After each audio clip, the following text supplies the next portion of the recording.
how to resolve a vector into its components.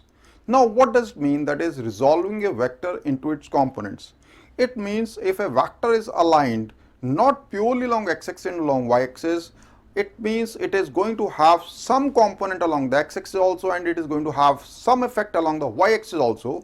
Like once again, if we consider a displacement vector, suppose a person has gone from origin, this is x-axis, this is y-axis, he has gone 10 root 2 meter in this direction making angle of 45 degree. So has he moved anything along the x-axis? Yes, he has moved along the x-axis. Initially he was at 0 and now over here the x-coordinate is this much. And has he moved along the y-axis also? Yes, he has moved along y-axis. Initially he was at 0 coordinate and now it is like this.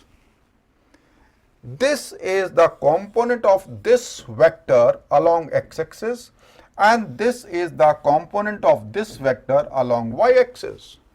To break this into components means that is we have to find what is the value of this and what is the value of this. We can find the value of this and value of this in simple terms using trigonometry. We know if this is a right angle triangle, if this is theta and this length is L, we say this is A, B, C and this is right angle triangle.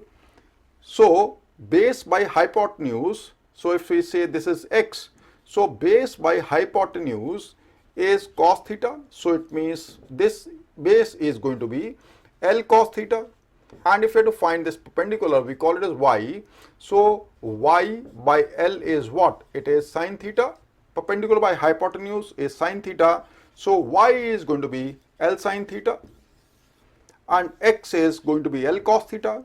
So it means if this is 10 root 2 meter, this is going to be L cos theta, L is 10 root 2. So this is going to be 10 root 2 cos 45 degree. And this is going to be L sin theta, L is 10 root 2 sin 45. So this y is going to be 10 root 2 sin 45 meter.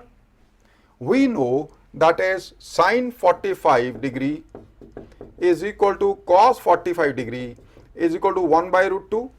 So when we write over here 1 by root 2, root 2 goes off. So this is 10 meter.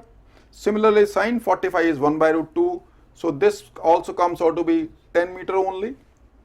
When the person has gone from here to here, making an angle with the x-axis, so we can say it two ways. One is that is a person has gone 10 root 2 meter, making an angle of 45 degree with the positive x-axis in the anti-clockwise direction. We are using simply the language, English language we are using, and we have to say so much.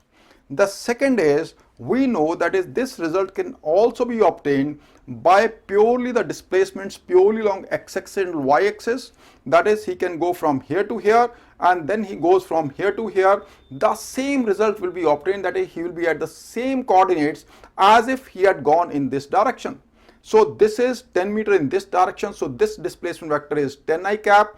This is 10 meter, so this is also 10 meter because this is a rectangle, so this is 10 j cap. And if we say this is the resultant, and we use triangle law of factor addition, so this result can also be obtained if the person first goes in this direction and then purely vertically up, that is 10 meter this way. So this resultant, we say displacement vector is 10I plus 10 j cap.